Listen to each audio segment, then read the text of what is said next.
जनता पूछेगी कि 8 साल से आप उपमेयर रहे हैं, इतना छोटा उम्र से उपमेयर रहे आप, आपकी राजनीति फल फूल रही, आपने क्या किया नगर निगम के लिए? पानी लग ये रहा है, कीचड़ का माहौल है ही, जो नारकीय स्थिति है। लोग नगर निगम को यहाँ नॉर्मली भाषा में नरक निगम बोलने लगे। भाई हम तो सब दिन साइकिले पर चलने वाले लोग हैं। अच्छा, तो फिर कहेंगे कॉपी कर रहे हैं आप? हम किसी का कॉपी नहीं किए, कोई आजकल नकल करेंगे। हम तो शुरू से ही साइकिल वाले आदमी हैं और साइकिल ही हमारा।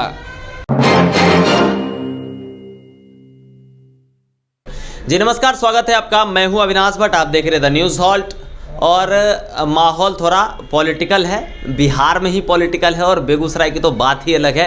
रोज़ किसी ना किसी गली से कोई ना कोई मेयर के उम्मीदवार चले आते हैं, पर हमारे साथ जो हैं वो बहुत ख़ास हैं, क्योंकि पिछले 8 साल से लगातार उपमेयर बनते आ रहे हैं बेगूसराय नगर निगम के, और काफ़ी छोटे उम्र से इनकी नगर निगम वाली राजनीति चालू हो गई और बहुत लंबा राजनीति भी चला और लगातार ये अभी उस राजनीति में बने हुए हैं। हमारे साथ है राजीव जी, बहुत बहुत स्वागत है सर आपका। बहुत बहुत धन्यवाद। सबसे पहली बात कि आप काफ़ी युवा हैं और इतने लंबे समय से नगर निगम के साथ जुड़े हुए हैं उप मेयर के लेकर, और आगे का क्या दौर रहेगा, क्या सोच कर रखे हैं आने वाले चुनाव में? आने वाले समय में हम लोग यही सोच रहे हैं कि रोस्टर क्लियरेंस नहीं हुआ है, नोटिफिकेशन नहीं आया है। अच्छा। किस पद को किसके लिए आरक्षित किया गया है। जैसे नोटिफिकेशन रोस्टर क्लियर होगा, हम आप लोगों के बीच आएंगे और हम अपने तमाम अभिभावकों के साथ आएंगे। अच्छा। और घोषणा करेंगे, अभिभावकों से आशीर्वाद लेंगे, उसी समय घोषणा करेंगे किस पद के लिए हम लड़े और किस पद पे लड़े ही नहीं और चुनाव जीते। कहे कि अभिभावकों का आशीर्वाद है और उनके मान सम्मान की रक्षा भी हमें करनी है। और सारे अभिभावक, जिला के तमाम अभिभावक, और सबसे बड़ी बात है जहां हम पले बढ़े हैं वहाँ एक अलग नज़ारा है, ना कोई धर्म है ना ही कोई जाति है। अच्छा। हर धर्म जाति से विपरीत हटकर हमारा काम शुरू से ही रहा है।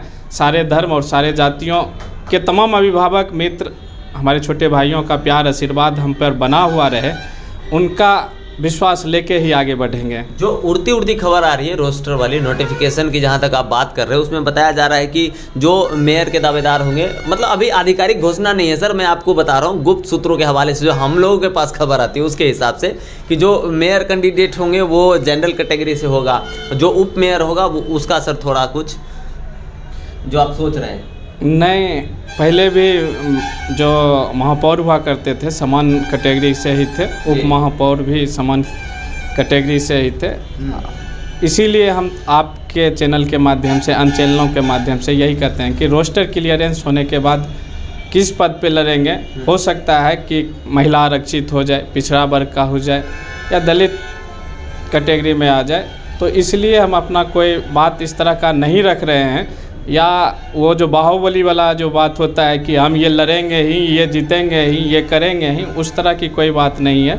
जब तक सरकार का नोटिफिकेशन क्लियर नहीं होगा तब तक हम कोई बात नहीं बोलेंगे। लेकिन हाँ, लगातार हम अपने क्षेत्रों में हैं, आज से नहीं। मेरा जो शुरू से ही रूटीन रहा है कि सुबह से लेकर शाम तक अपने अभिभावकों, मित्र, अपने जो चाहने वाले हैं उनसे मिलते रहना है। जो गरीब गुरबा हैं उनको क्या समस्या है सुनते रहना है, ये शुरू से ही। अभी जब माहौल इतना पॉलिटिकल हो गया है, आप जाते होंगे तो ऐसा थोड़ी नहीं कि आदमी आपको नहीं बताता होगा कि आप आज आए हैं, कल फलना बाबू भी आए थे, है ना, या कोई और भी घूम रहे हैं। बहुत तरह के लोग घूम रहे हैं सर नगर निगम में। एक सेकंड, लेट मी कंप्लीट। तो कहते क्या हैं अब, कहे कि चुनाव नज़दीक है तो उनको कुछ तो मैनिफेस्टो दिखाना ना भाई। जब तक वो माया जाल नहीं फैलता है तब तक पब्लिक कैसे जानेगी कि कुछ होने वाला है, कुछ करेंगे, इनको सपोर्ट कीजिए। हम शुरू से ही कह रहे हैं जो अच्छा कैंडिडेट होगा, सारे कैंडिडेटों में जो साफ सुथरे छवि का कैंडिडेट होगा, जिसके अंदर काम करने की कैपेसिटी होगी, भ्रष्ट ना हो, अच्छा, चापलूस ना हो, जनता को ठगने वाला ना हो, किसी केस में मुद्दालय ना हो, वो वैसे कैंडिडेट को चुनिए जो आपके बीच का रहे, किसी से डरे नहीं। अच्छा। बेझिझक किसी को अपनी बात बोले, चाहे जिला प्रशासन से बात करनी हो या राज्य प्रशासन के साथ मुख्यमंत्री से बात करना हो या अन्य पदाधिकारियों से, बेझिझक जाके अपनी बात को रखें। हमारे क्षेत्र के विकास के लिए अपना वो रोड मैप तैयार करके लेके जाए और डेवलप कराने में जो भी हो वो काम करे। वैसे जनप्रतिनिधि को चुनिए जो आपके बीच का हो। ऐसा ना कि आज हम किसी को वार्ड पार्षद बना दे, मुखिया मतलब उप महापौर बना दे, महापौर बना दे, कल हमारे ही जनता उससे परेशान हो जाए, वैसे जनप्रतिनिधि को ना नकारिए, चाहे मैं हूँ या चाहे जो भी हो। एकदम स्वस्थ छवि का बेहतर इंसान होना चाहिए, जो ज़मीन से जुड़ा हुआ, गरीब से लेके अमीर तक के बीच का उसका संबंध बहुत बेहतर हो, अच्छा हो। तो अभी खाली हालचाल पूछ लेते हैं जाके सुबह सुबह। हम पहले भी इसी तरह हालचाल पूछते थे, उसकी समस्याओं को सुनते थे। तो दूसरे मेयर साहब कहेंगे कि हमारा कॉपी कर रहा है, हम भी कभी साइकिल घूमते थे, ये पैदल घूम के हालचाल पूछ रहा है। भाई हम तो सब दिन साइकिले पर चलने वाले लोग हैं। अच्छा, तो फिर कहेंगे कॉपी कर रहे हैं आप। हम किसी का कॉपी नहीं किए, कोई आजकल नकल करेंगे, हम तो शुरू से ही साइकिल वाले आदमी हैं और साइकिल ही हमारा, हम कोई उस तरह के कोई, हम झूठ क्या बोलेंगे। हम ये नहीं बोलेंगे कि हम किसान के बेटे हैं या इसके बेटे हैं या हम गरीब घर से पैदा लिए हैं या हम शुरू से जो मेरा है, मेरे माँ टीचर हैं, मेरे पिताजी टीचर हैं, मेरे दादाजी एक किसान थे, बस यही है हाल चाल। ये बताने की ज़रूरत नहीं है, ये पूरे ज़िले के लोग जानते हैं। जिला में सर जाइएगा, जनता पूछेगी कि 8 साल से आप उपमेयर रहे हैं, इतना छोटा उम्र से उपमेयर रहे आप, आपकी राजनीति फल फूल रही, आपने क्या किया नगर निगम के लिए? पानी लगिए रहा है, कीचड़ का माहौल है ही, जो नारकीय स्थिति है। लोग नगर निगम को यहाँ नॉर्मली भाषा में नरक निगम बोलने लगे। तो ये सब क्वेश्चन मिलेगा आपको। देखिए, सबसे बड़ी बात है कि जनता जो बोल रही है, जनता की हर समस्याओं को सुनना हमारा काम है और शालीनता और गंभीरता के साथ सुनना है और उसकी समस्याओं को हमें समाप्त भी करना है। ये हमारा दायित्व बनता है। बल्कि जिस इंस्टीट्यूशन के अंदर हम काम करने वाले हैं, उस इंस्टीट्यूशन को हम नरक बोले, नरक निगम बोले, तो आने वाला जो आदमी है वो ऐसे संबोधित करता है तो जनता समझती है कि ये पॉलिटिकल ड्रामा कर रहा है। अच्छा। उसको दिल से, नगर निगम एक इंस्टीट्यूशन है और इंस्टीट्यूशन को हम सम्मान की दृष्टि से ही देखेंगे। हम वहाँ बेहतर काम करने के लिए जा रहे हैं, हम उसको बेहतर बनाने का कोशिश करेंगे। रही बात पानी है, जल है, सीवरेज का काम है, आप सब जान रहे हैं कि सीवरेज बुडको कर रही है। नगर निगम का जितना कमांड उस पर बुडको ही करती है सर। नहीं, बुडको सब चीज़ नहीं कर रही है। नल जल और सीवरेज का काम जो है बुडको के द्वारा हो रही है और जो भी समस्याएं हैं वो हम लोगों के पास आ रहे हैं, हम लोग सॉल्व भी करने का कोशिश कर रहे हैं। बिहार सरकार का डायरेक्ट नियंत्रण उस पर है। अच्छा। लगातार बुडको के एमडी आते हैं, उनसे हमारी बात हुई है, बेजाब्ते हम लोगों ने अल्टीमेटम दिया है। लगातार बुडको के एग्जीक्यूटिव के साथ आज से 10 दिन पहले बैठक हुई है, उसके साथ एक एग्रीमेंट हुआ है कि 15 दिनों के अंदर हम जितना भी हम तोड़े हैं उसको रिस्टोर करने का काम करेंगे। जितना भी वो अभी तक तोड़े हैं सब रिस्टोर हो जाएगा 15 दिन के अंदर। जो अभी टूटा हुआ है उसको रिस्टोर करेंगे, या तो मरम्मत करेंगे, पैचअप करेंगे, यही एक एग्रीमेंट हुआ है। तो चुनावी मैनिफेस्टो क्या रहेगा मेरा? हाँ, मेरा चुनावी मैनिफेस्टो ओपन है। क्या है? गरीबों के लिए काम करना है। अच्छा। मजदूरों के लिए काम करना है, वैसे छात्रों के लिए काम करना है। ठीक। जो समाज में दबे कुचले हैं, चाहे जिस जाति के हो, जिस धर्म के हो, उसके लिए काम करना है और उसको मदद करना है। आज डिप्टी मेयर होने के हैसियत से मैं नहीं बोल रहा हूँ, मैं जब से जिस घर में पैदा लिया हूँ उस घर का ही ये संस्कार है कि दबे कुचलों का आवाज़ बनना है हमें। और ये काम करने के लिए कोई राजनीतिक मैनिफेस्टो नहीं बनाना है, ये हमारे संस्कार में मिला है, हमारे माता पिता के आशीर्वाद और उनके दिए गुणों में मिला है। ऐसा तो नहीं है ना कि दबे कुचलों का बार बार नाम लेकर आप उस सहानुभूति के रूप में उनका वोट बटोरना चाहते हैं सिर्फ? नहीं, ऐसा कोई बात नहीं है। वो तमाम वैसे हमारे जिला के लोग जानते हैं कि हम किसके लिए काम करते हैं और दबे कुचलों को हर समय, हम भी उसी परिवार से आते हैं और हम जानते हैं कि उसकी समस्याओं को कम से कम 50% आंकलन हमें है कि कैसे उसको सॉल्व करना है और कैसे उसको मदद करना है। ऐसा कोई उद्देश्य नहीं है। अगर राजनीति करना था, राजनीति हमें करना था तो किसी को टारगेट कर सकते थे, किसी को कुछ बोल सकते थे। टारगेटेड पॉलिटिक्स नहीं करना। टारगेटेड पॉलिटिक्स कहीं से नहीं करना है। स्वस्थ छवि का जो भी इंसान हो, बेहतर इंसान होना चाहिए, कहीं करप्शन भ्रष्टाचार में संलिप्त ना होना चाहिए और जिसका सरकार के साथ बेहतर लाइजनिंग हो, सरकार के पास अपनी बातों को रख सके, वैसे लोग को मेयर डिप्टी मेयर बनाइए और बेहतर रहेगा, इस शहर के लिए भी बेहतर रहेगा। अभी जब आप जनसंपर्क कर रहे हैं, डेली लोगों से मिलते हैं, तो लोगों का कैसा मतलब फीडबैक मिलता है, सहयोग कैसा मिल रहा है, कैसे आश्वासन ले रहे हैं आप? जनता समझती है हर चीज़ को। अच्छा। और जनता जान रही है कि किसको हमको मत करना है, मत देना है। और जनता वो सारी चीज़ को प्रोसेस, आजकल जनता को कोई नेता समझा नहीं सकता, मतलब ठग नहीं सकता है। अच्छा। ये आपके चैनल के माध्यम से स्पष्ट बोल रहे हैं। हाँ। किसी नेता के अंदर ये कैपेसिटी नहीं है कि एक गरीब जनता को भी वो ठग ले। जनता सब जानती है, अपना मत वो ज़रूर देगी और बेहतर इंसान को नगर निगम के मेयर, उपमेयर और वार्ड पार्षद के रूप में स्थापित करेगी। इस बार दंगल बहुत लंबा चलेगा। देखिए, हम लोग गरीब लोग हैं। अरे ये बार बार इस चीज़ का उपयोग क्यों करते हैं सर? गरीब हैं, पिछड़ा हैं, ये भी तो एक तरह की पॉलिटिक्स ही कर रहे हैं आप। नहीं, हम हकीकत बोल रहे हैं। हम लोग गरीब लोग हैं, करप्शन की कमाई नहीं है। आप भी जानते हैं कि एक शिक्षक का पुत्र है, एक कर्मचारी का पुत्र है। वेतन जो सरकार देती है उससे हमारा घर चलता है, उससे हम समाज सोसाइटी में एक जीने के लिए जो एक शहरी का काम है उस लेवल में जीते हैं। और रही बात, हम लोग इसलिए गरीब बोलते हैं कि हमको नोट भी उन्हीं से लेना है और वोट भी उन्हीं से लेना है। अच्छा, नोट भी उन्हीं से लेना है, वोट भी उन्हीं से लेना है। एकदम, एक गरीब से भी हमको चंदा लेना है चुनाव लड़ने के लिए। एक अमीर से भी चंदा लेके चुनाव लड़ेंगे। गरीब अमीर से वोट भी लेंगे और नोट भी लेंगे। अच्छा सर, एक सवाल, हम थोड़ा कड़ा बोलते हैं सर, थोड़ा सा कड़ा बोलते हैं। आज जिस चंदे की बात कर रहे हैं आप सर, ये तो माहौल अब बदला है नगर निगम का, जब खरीद फरोख्त नहीं हो रही है। एक माहौल हुआ करता था जब वार्ड कमिश्नर खरीद फरोख्त होती थी, उस समय आप किससे चंदा लेकर चुनाव लड़ते थे? देखिए, आप मेरे बारे में पता कर लीजिए, आज तक नगर निगम में ना किसी से लिए हैं। हाँ। ना किसी को कुछ हम दिए हैं। बहुत बढ़िया। और एक बात बोलते हैं, लोग तो बहुत बात बोलते हैं, आज बताते हैं कि हमको वोट देने वाला लोग हर जाति का, हर तबका का, हर धर्म का लोग हमको वोट देके डिप्टी मेयर बनाता था। वार्ड से हम जीतते थे और नगर निगम में 4500 पार्षद में सब मिल के हमको वोट देता था। मेरे अंदर ना कहीं उस जगह पर कोई आदमी हमारे साथ कास्टिज्म किया, धर्मवाद किया, जातिवाद किया, ऊंच नीच किया या अमीरी गरीबी में कोई फ़र्क नहीं रखा। सब लोगों का प्यार आशीर्वाद हमको मिला, जिसका नतीजा है कि 2 बार हम उप महापौर के पद पर सुशोभित आपके जरिए हुए।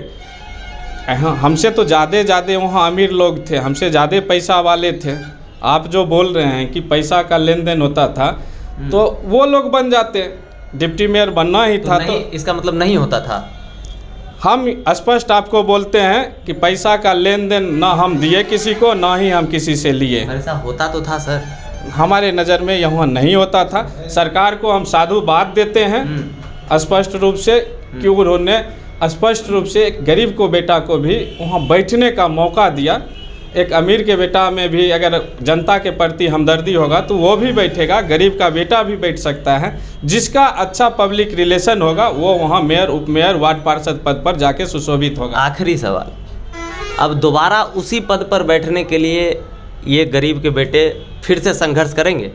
देखिए, हम स्पष्ट रूप से बोल रहे हैं कि नोटिफिकेशन आएगा, नोटिफिकेशन में जैसा सुटेबल होगा, हम तमाम अभिभावक, हम राजीव रंजन सिर्फ राजीव रंजन नहीं है। अच्छा। इस पूरे शहर के वैसे बुद्धिजीवी, वैसे गरीब का प्रतिनिधित्व करता है, वहाँ जाके काम करने का काम करता है। हम सारे लोगों से आशीर्वाद लेने के बाद ही डिसीजन देंगे। हो सकता है हम वार्ड पार्षद के ही पद पर लड़े, हो सकता है डिप्टी मेयर के भी पद पर लड़े, हो सकता है हम मेयर के भी पद पर लड़े। तो हम सारे लोगों से आशीर्वाद लेकर उसके बाद हम अपना फाइनली डिसीजन देंगे। चलिए राजीव जी, बहुत बहुत धन्यवाद हमसे बात करने के लिए। और हम भी सर आप ही जैसा आदमी खोजते हैं जो बेबाक होकर बोले, है ना? तो बेबाक होकर बोले, मगर एक चीज़ शिकायत रह जाएगी आपसे कि देखिए, आप गरीब का बेटा बोलते हैं ना सर, यहाँ से लेकर ट्रैफिक चौक चले जाइए या ट्रैफिक चौक से हर हर महादेव चौक चले जाइए सर, वो जो ठेला लगाकर सब्जियाँ बेच रहे हैं, वो जो फेरी का दुकान चला रहे, वो सारे लोग गरीब है सर। जो जिसको आप अतिक्रमण कहते हैं ना, उसी अतिक्रमण में 5% आबादी जी रहा है आपके शहर का, वो सब लोग गरीब है। तो कभी उनके लिए भी ज़रूर सोचिएगा आने वाले वक्त में। आपको बता दें जी, 5 साल पहले की घटना बता देते हैं। 5 साल के पहले लोग त्राहिमाम रहते थे। हम नाम किसी का नहीं बोलेंगे। हमारे ये तमाम हमारे गांव के रहने वाले हैं, सब बाघा, हर्रक, गाछी टोला के रहने वाले हैं। ट्रैफिक चौक से लेकर हर हर महादेव चौक जो है वो सब हमारे गांव के रहने वाले, हम पास के ही गांव के हैं। सब लोग त्राहिमाम रहते थे। लेकिन आपको बता दें, इन 5 सालों में किसी को ना हम तंग किए, किसी को ना हम छेड़े, और प्रेम से आके जिस समय ये लोग नाला से आगे बढ़ जाते थे, हम लोग प्रेम से आके हाथ जोड़ के कहते थे आप पीछे चले जाइए, नहीं तो प्रशासन क्या अगर अतिक्रमण दस्ता निकलेगा तो उस समय परेशानी होगा। उस समय जब परेशानी होगा तो हम आपकी कोई मदद नहीं। हमारी बात को भी हमारे गांव के लोग सुनते थे। आज NH चौड़ीकरण हो गया है। NH चौड़ीकरण होने से इन लोगों की परेशानी बढ़ी है। इन लोगों की परेशानी बढ़ने से हम इन लोग जब तक यहाँ से खाली करेंगे तब तक हम उधर फुटपाथ वेंडर्स के लिए हम बाघा गोमती से लेकर गांधी चौक तक रोड के दोनों तरफ लगभग 70 से 80 फीट का सड़क चौड़ीकरण किए हैं। भविष्य में ये लोग वहाँ जाके शिफ्ट कर जाए, भविष्य में जाके बाजार समिति शिफ्ट कर जाए, ये सब तैयारी हम पहले से कर लिए हैं। हम आप चैनल के माध्यम से बताते हैं, ई रिक्शा की संख्या इतनी बढ़ गई, बस स्टैंड सिकुड़ता जा रहा है, ई रिक्शा का संख्या बढ़ गया है, NH चौड़ीकरण हो गया है। उसके लिए पावर GD कॉलेज हॉस्टल के पास बेजाब्ते 30 से 35 लाख की लागत से हम लोगों ने ई रिक्शा स्टैंड बनवाया है, अभी बन रही है। हाल के ही दिनों में हम लोग ई रिक्शा स्टैंड को ई रिक्शा मतलब ड्राइवरों के बीच हम लोग समर्पित करने जा रहे हैं। और यही रहा, और धीरे धीरे और जो डेवलपमेंट का काम है, 4 लेन बनने के बाद कुछ इधर का पार्ट बचेगा जहां छोटे मोटे रिक्शा, छोटे मोटे व्यवसाय करेंगे। हाल के दिनों में ही नाई संघ के द्वारा प्रोग्राम श्री बाबू और कर्पूरी ठाकुर जी का जयंती हुआ।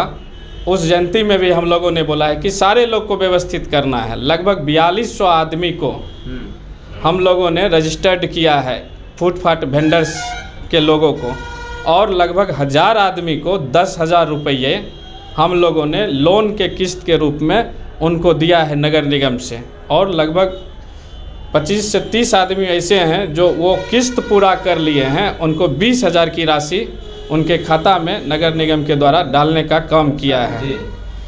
हम लोग गरीब का बेटा बार बार इसलिए नहीं बोलते हैं कि कोई अमीर का बेटा भी गरीब का बेटा हो सकता है।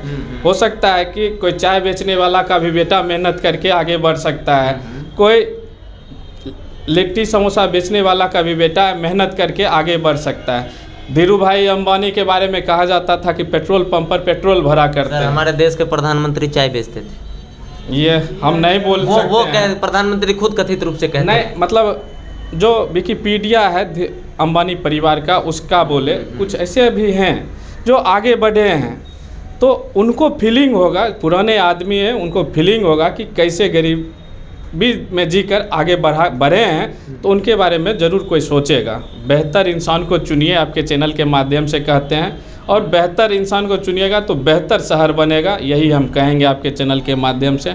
ये नहीं कहते हैं कि राजीव रंजन ही सबसे बेस्ट है, हमसे भी बेस्ट जो होगा उसको चुनिए। इसीलिए शहर की भलाई के लिए हमसे भी बेस्ट होगा उसको चुनिए, लेकिन सोच समझकर अपना एक एक मत दीजिए, है ना। हम चाहेंगे कि नगर निगम जो है सर, नाला, पानी, इन सब से भी उठ के थोड़ा कभी कुछ सोच लिया करें। सर, दिल्ली में बहुत पहले हम गए थे एक बार, तो दिल्ली पूरा दिल्ली खून के सीवरेज का कार्य कर रहा था। आज वही दिल्ली एशिया के टॉप शहरों में से एक है। अच्छा। परेशानी है, हम तो लगातार पदाधिकारी पर दबाव बनाए रहते हैं कि आप जितना काम कीजिए उसको पैचअप करके फिर आगे बढ़िए। और ये शहर है मेरा, और बेहतर से बेहतर काम हमारे शहर में हो।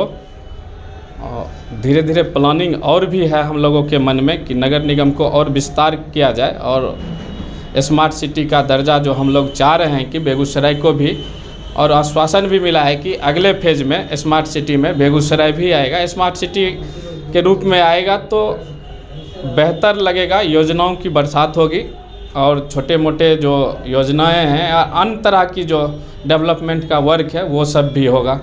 सर बहुत बहुत धन्यवाद हमसे बात करने के लिए। बहुत बहुत धन्यवाद। और हम चाहेंगे कि आप लगातार हम लोगों से बने रहिए। बिल्कुल। और हम यही चाहेंगे कि बेहतर चीज़ को आपके चैनल के माध्यम से हम देखें, क्या कि पत्रकार को हम लोग मतलब सरकार के सामने देखना चाहते हैं, सरकार के साथ आंख में आंख मिला के सवाल करें। और जैसे ही आप लोग जैसे आदमी आंख में आंख मिला के सवाल कीजिएगा तो जो सरकार है उसको काम करने पर मजबूर होना पड़ेगा। जिस क्षेत्र में आप सही में आप पत्रकारिता करिएगा उस क्षेत्र में बेहतर होगा। पत्रकार का मतलब मेरे मीनिंग से सरकार का विपक्ष होता है, सरकार दूसरी तरफ और पत्रकार दूसरी तरफ होता है। और अभी देश में पत्रकार की भूमिका और अहम हो गई है, क्या कि विपक्ष सो गया है। विपक्ष को जगाने की ज़रूरत आज आप लोग को है और हम लोग चाहते हैं कि सरकार के सामने आप लोग खड़ा रहिए और सरकार को जो काम करने का जो जहां लगे परेशानी वहां आप लोग सवाल कीजिए। ये इस पक्ष में हम लोग भी हैं, इसीलिए हम चाहेंगे कि आप सीधा रहिए, सरकार के पैरेलल आप खड़ा रहिए। Thank you so much for your appreciation sir. Thank you so much हमसे बात करने के लिए। बहुत बहुत धन्यवाद। आखिरी में यही कहेंगे कि हम जो हैं हम समाज का दर्पण हैं। अगर हमारी बातें आपको नाकाबिले बर्दाश्त लगती है तो आप सीधे शब्दों में समझिए कि ये समाज भी नाकाबिले बर्दाश्त है। आप लगातार बने रहिए द न्यूज़ हॉल्ट के साथ। मैं हूं अविनाश भट्ट, फिर हाजिर हूँ आपकी सेवा में। नमस्कार।